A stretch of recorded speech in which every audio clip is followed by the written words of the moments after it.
The text came at 9:47 on a Tuesday night. I'm staying at her place tonight. Don't wait up. I read it once, twice, then I put my phone face down on the kitchen counter, walked to the sink, and poured myself a glass of cold water. I drank the whole thing slowly. Then I picked up the phone again, typed okay, and hit send. He sent back a thumbs up. A thumbs up. After 2 years. After everything I had poured into that man, into that relationship, into what I believed was a shared future, I got a thumbs up. Fine, I smiled, because while he was settling into someone else's bed feeling victorious, I was already dialing the number on the back of my credit card. My name is Danielle Harper, and I'm 34 years old. I'm not a dramatic person. I don't make scenes at restaurants or post vague quotes on social media when I'm hurting. I work as a mid-level loan officer at a local credit union, and I've done that for almost 9 years. Steady job, steady income, nothing that turns heads at a party, but enough to sleep at night without worrying about the first of the month. I know how interest works. I know how credit scores move. I know how debt compounds when you're not paying attention. Numbers don't lie to me, and I've learned, sometimes the hard way, that people do. I've always been the responsible one, not just in relationships, but in life. I'm the friend who brings an umbrella when everyone else assumes it won't rain. I'm the one who reads the fine print. I plan grocery runs, I build emergency funds, I track subscriptions, and I cancel the ones I don't use. None of that makes me exciting at a dinner party, but it makes me someone who doesn't get blindsided, or at least that's what I told myself. I grew up watching my mother get financially destroyed by my father. He wasn't violent, he wasn't dramatic either. He was just careless with money that wasn't his, and completely confident she'd never notice until it was too late. She noticed too late. By the time she understood what had happened to their savings, to the small investment account she'd quietly built over years of double shifts, it was already gone. He'd made withdrawals here and there, small enough to avoid obvious alarm, large enough to drain everything over time. She never recovered fully, not financially, not emotionally. I watched that happen at age 12, and I made myself a silent promise. I would never ignore red flags. I would never let love make me blind to mass. So when I tell you I made mistakes with Ryan, I need you to understand something. I saw the red flags. I just convinced myself they were something else. I repackaged them as quirks, as temporary stress, as signs that he needed my support while he got back on his feet. That's the thing about being capable and organized. Sometimes people take advantage of it, and they dress the exploitation up so neatly that it looks like love. I met Ryan at a mutual friend's birthday gathering 3 years ago. He was charming in a low-key way, not flashy, not loud. He listened when I talked, which I appreciated because I'm not always easy to keep up with when I get into details. He said he was in between jobs, doing some freelance consulting work, figuring things out. Fine, everyone goes through transitions. When things got serious and we talked about moving in together, I had one condition. I laid out a spreadsheet. Actual contributions expected from both sides, proportionate to our incomes. He laughed like I was joking. Then he realized I wasn't, and he called it adorable. "You're so organized," he said, smiling. "That's one of my favorite things about you." What he meant, I now understand clearly, was convenient. I was convenient. I was a woman with a stable income, strong financial habits, and enough empathy to justify covering more than my share while he got back on track. I wasn't his partner. I was his plan. For 2 years, I covered more than I should have. We split rent unevenly, with me paying 60%. Utilities were mostly mine. I added him as an authorized user on one of my credit cards so he could build his credit score, because that's what you do when you're planning a future with someone, right? You help them. You invest in them. You tell yourself it's temporary, and that when things stabilize, the balance will even out. I also opened a joint savings account. The idea was simple. We'd both contribute monthly, and eventually we'd have enough for a down payment on a house. I contributed 80% of what went in. He contributed the rest, inconsistently. But I told myself the intention was what mattered. I was funding his exit plan. I just didn't know it yet. If you've ever been the responsible one in a relationship while someone else played careless, you already feel what I'm describing. That particular exhaustion of carrying more weight than you should while telling yourself it's temporary. If that resonates with you, hit subscribe, because this community is for people who are done being taken advantage of quietly. And if you know that feeling when love starts looking more like a loan you never agreed to give, tell me in the comments. I read every single one. And if you've ever looked back at a red flag you chose to ignore, click hype. Let's get into it. The text about staying at her place wasn't actually the first alarm I couldn't dismiss. It was just the loudest one. Looking back now, the week before that text was filled with moments I registered but didn't act on fast enough. Ryan had been distant in a specific way, not sad or withdrawn, but almost relieved, like someone who had already made a decision and was just waiting for the right moment to announce it. I noticed it in how he answered my questions with shorter sentences, in how he stopped asking about my day, in the way he smiled at his phone in a different room when he thought I was asleep. But the concrete thing, the thing that moved this from instinct into evidence, was the credit card statement. Earlier that same week, I was reviewing our shared card, something I did every few days as a habit, and I found a charge of $1,200 to a boutique hotel downtown. Not a chain, not a work conference venue, a boutique hotel with a rooftop bar and weekend packages. I brought it up that evening, calm, direct, the way I always approach financial questions. His response told me everything I needed to know before I understood what I was dealing with. He smirked. Actually smirked. "Relax," he said. "It's for a business meeting. You wouldn't understand the context." I wouldn't understand the context? After 9 years in banking? After 2 years of organizing his finances alongside mine? I wouldn't understand the context of a hotel charge on a card I primarily paid paid for? I didn't argue. I nodded and walked to the kitchen, but I opened the banking app on my phone right there by the refrigerator, and I started looking more carefully at everything. That night, the same night he sent the text about staying at her place, I logged into our joint savings account, the one we'd been building for a house, the one I had contributed 80% of over 2 years. The number on the screen stopped my breath for a moment. $8,000 was gone. Not gradually, not in small amounts over time. $8,000 had been transferred out that same afternoon in a single transaction several hours before he sent that text. He had moved the money, then sent the message, in that order. I called him immediately. My voice was steady. I want you to know that. My hands were cold and my chest felt tight, but my voice was completely steady. Did you move money from our account? There was a pause. Then, it's my money too, Danielle. Stop acting like my mother. I reminded him, still calm, that I had contributed 80% of the balance in that account, that it wasn't a theoretical question, but a factual one. He laughed, not nervously, not defensively. He genuinely laughed like I'd said something amusing at his expense. Then he said it, the sentence that removed every last doubt I was carrying. You're lucky I stayed this long. I hung up. I sat down on the couch in the living room and I let that sentence settle over me like cold water, because in that moment something shifted. He wasn't sneaking around hoping I wouldn't notice. He wasn't ashamed or cautious. He thought he had already won. He had moved the money, arranged his exit, and sent that text because he believed I would do exactly what I had always done. I would absorb the hurt quietly, cry alone, and eventually accept it. He had spent 2 years learning my patterns. He thought he knew exactly how I would react. He had no idea who he was actually dealing with. The days that followed were not loud. They weren't dramatic. From the outside, I probably looked like someone still processing a painful breakup, moving slowly through her apartment, going to work, coming home, but inside, I had shifted completely into a mode that Ryan had never actually seen from me before, because I had never needed to use it with him before. He began withdrawing smaller amounts from what remained in the account daily, $50 here, $100 there, assuming, I imagine, that I was too hurt or too overwhelmed to monitor it in real time. I was monitoring it in real time. Every transaction had a timestamp. Every login had a device signature. I was capturing all of it. I confronted him again, by text this time, and I kept it simple. Why are you continuing to withdraw from the account? His reply came fast. Because I can. We're basically done anyway. Because I can. I saved that message the moment it appeared on my screen. The financial manipulation was ugly, but the public humiliation was what made my jaw tighten in a different way. About a week after that initial text, there was a dinner at a mutual friend's place. I went because I wasn't hiding, and because I needed to understand how he was positioning himself in our social circle. Ryan was there, easy and comfortable, laughing loudly at the table. At some point during the meal, in front of 8 people, he looked around with that particular smile of his and said, Danielle's great at spreadsheets, but terrible at relationships. People laughed awkwardly, the kind of laugh that means nobody knows how to respond. I forced a smile. It didn't reach my eyes, but it was there, and I noticed under the edge of the table that he was holding another woman's hand, not hiding it exactly, but not announcing it either, just letting it exist there, casual, like it had been true for a long time. I kept my smile. I ate my food. I said goodbye politely when I left early, citing an early morning. On the drive home, I added that dinner to my mental timeline. The third betrayal was the quietest, and in some ways, the most calculated. Ryan began telling our mutual friends that I was controlling, that I was obsessed with money in an unhealthy way. He hinted that I was unstable, that my habit of tracking expenses came from a place of anxiety rather than responsibility. He was carefully constructing a version of me that would make people dismiss whatever I might say later. He was managing the narrative before the story broke. What he didn't know was that while he was doing all of that, I had completely stopped reacting. I stopped bringing things up with him. I stopped asking questions. I went quiet in a way that he interpreted as defeat, as me slowly accepting that I had lost and had nothing left to fight for. I wasn't defeated. I was documenting. There's something that working in banking teaches you that goes beyond interest rates and loan applications. It teaches you how money moves digitally, and more importantly, how those movements leave records that are almost impossible to erase. Every transfer has a timestamp. Every login is associated with a device and an IP address. Every authorization made on a shared account creates a paper trail that can be pulled, printed, and presented. I understood this not just theoretically, but practically, because I had worked with fraud cases at the credit union,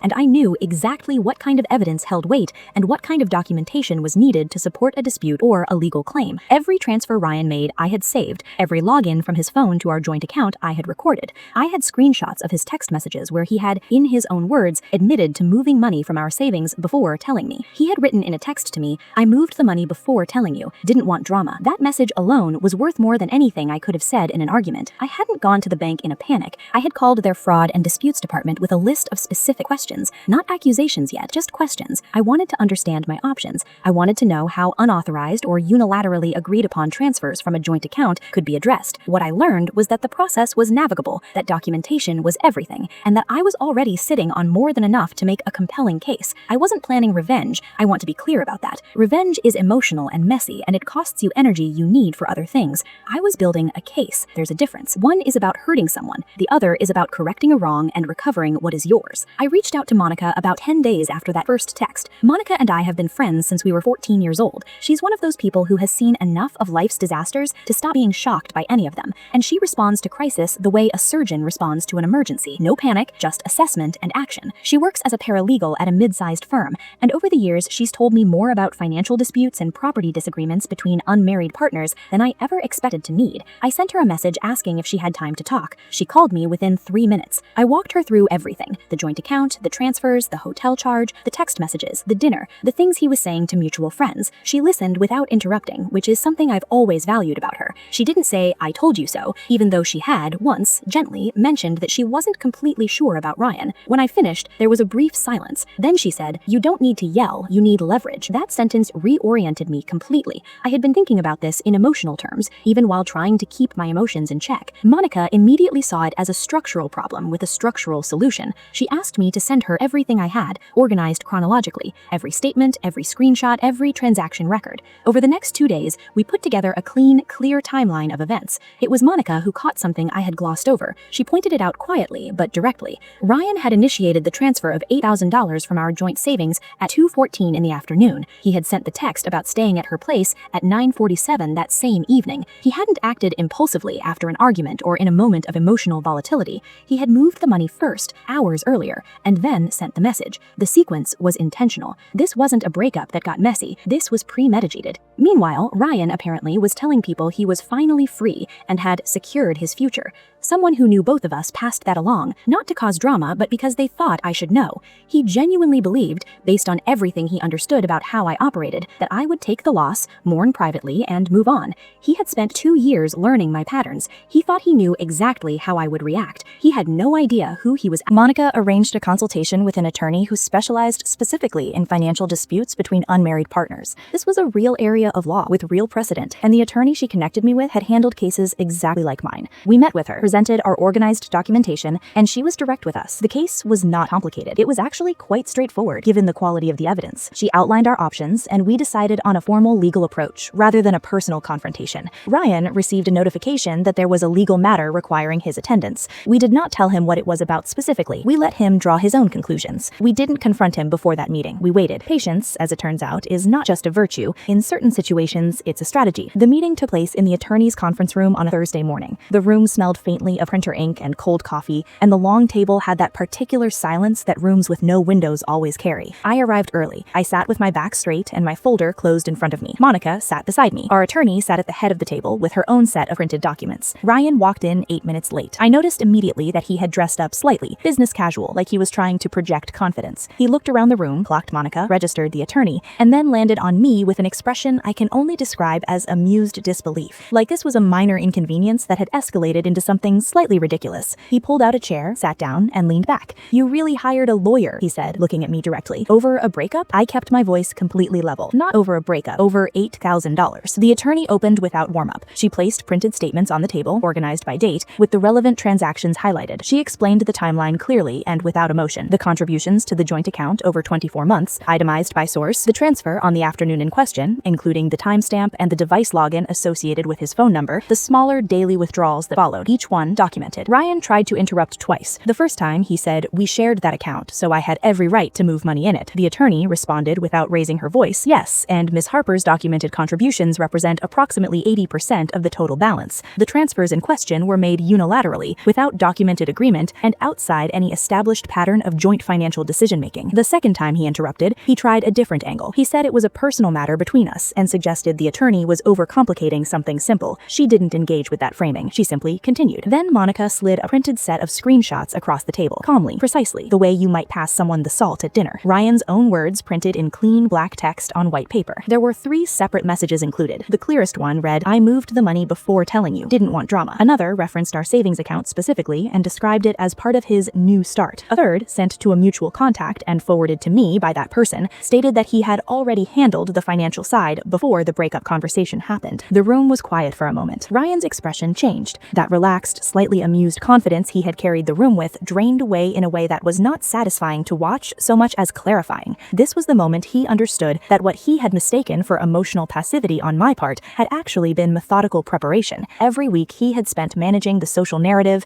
and making small withdrawals and sleeping easily. I had been building something he had no defense against. The attorney laid out the potential consequences: civil court proceedings, the possibility of wage garnishment if a judgment was entered, the credit impact of a civil judgment, the professional implications for someone attempting to establish himself in a new business, which Ryan had been discussing publicly with friends. Ryan's lawyer, who had said almost nothing up to this point, leaned over and spoke quietly into his ear. Ryan's jaw tightened. He looked at me, and for the first time since I had known him, he had nothing easy or dismissive to say. He said quietly, "We can settle this." I looked at him steadily. I didn't feel triumphant in the way I might have imagined feeling if I'd pictured this scene weeks earlier. I felt clear. I felt precise. I felt like someone who had done the work and arrived at the correct outcome through the correct process. I said, "You thought I'd cry." I called the bank. The settlement was negotiated over the following 2 weeks. The majority of the funds were returned. His legal fees for the proceeding were significant. His attorney's cost for the consultation and the meeting were his to carry. And perhaps more consequential in the long run, the people in our mutual social circle who had heard his version of events gradually began hearing something closer to the truth. Not from me, not through any campaign I ran, but because the story of a legal settlement has a way of answering the questions people were politely not asking. He left that conference room with legal fees, a damaged reputation, and whatever remained of his certainty that he had won. I left with my savings, my documentation, and something I hadn't fully realized I'd lost until I felt it return: my dignity. I moved out of our shared apartment within the month. The new place was smaller, 1 bedroom instead of 2, a kitchen with a window that faced a parking structure instead of a courtyard. It wasn't glamorous, but I paid for every square foot of it myself, and I knew exactly what I owed and to whom, and there was no one else's name on anything I owned. I removed Ryan from every account that still carried his information. The authorized user status on my credit card was revoked the same week as the settlement. Every password associated with any shared service was changed. His contact information was deleted, not blocked dramatically, just quietly removed. The way you clear out a drawer that's been holding things you no longer need. Friends processed the situation at different speeds. Some people who had laughed awkwardly at that dinner came back around. Some people who had heard Ryan's version of events started asking different questions when his story no longer added up consistently. I didn't correct anyone aggressively or present my case at social gatherings. I just continued being the person I had always been: reliable, clear-headed, present. And eventually, his version of me as unstable or controlling simply didn't hold against the reality of who I actually was. I didn't post about any of it online. Not a vague quote, not a triumphant update, not a hint. This story is the first time I've shared it publicly, and I'm sharing it because I think it's useful, not because it made me feel powerful to win, but because I spent 2 years believing that being responsible and patient and careful made me someone a person like Ryan couldn't take advantage of, and I was wrong about that. What made me someone he couldn't ultimately take advantage of wasn't my financial knowledge alone. It was knowing when to stop explaining myself and start protecting myself. The money came back. That matters practically, and it mattered to me. But the more important thing, the thing I carry with me now in the smaller apartment with the parking structure view, is that I didn't lose myself in the process. I didn't become bitter or paranoid or closed. I didn't stop believing in building things with people. I just became clearer about what building actually requires, which is not just shared vision and good intentions, but shared honesty and equal accountability. Love shouldn't require financial surveillance. I mean that sincerely. You should not have to audit the person you love in order to feel safe. But if you find yourself needing to, if the numbers stop adding up and the explanations feel thin and the silences feel loaded, please do not dismiss that as overthinking. Do not repackage those signals as something more comfortable. Look at what the evidence is actually telling you, and then decide what you're going to do with that information. Trust should never cost you your future, and protecting yourself is not a failure of love. It's a recognition that you deserve to be treated honestly, and that you are willing to hold that line even when it's difficult. If someone you loved ever took advantage of you financially, you know the particular shape of that betrayal. It doesn't feel like being robbed. It feels like discovering that a gift you gave freely was taken on false pretenses. It leaves a specific kind of confusion that takes time to untangle. If you've been there, I want to hear how you handled it. Share your story in the comments, because this community is made up of people who have navigated hard things quietly, and your experience might be exactly what someone else needs to read today. Subscribe if you believe that protecting yourself is not selfish, that knowing your worth includes knowing your financial worth, that being organized and careful is a strength and not something to be mocked at someone else's dinner table. Click hype to help this story reach people who need it, because somewhere out there, someone is looking at a transaction they can't explain and telling themselves they're probably overreacting. Maybe this story helps them trust what they're seeing. Did this one land for you? Let me know in the comments. Like the video if you want more stories like this one, and click hype to help this reach someone who needs to hear it today. Your support doesn't just help this channel, it puts these stories in front of people at exactly the right moment, and that moment might make all the difference.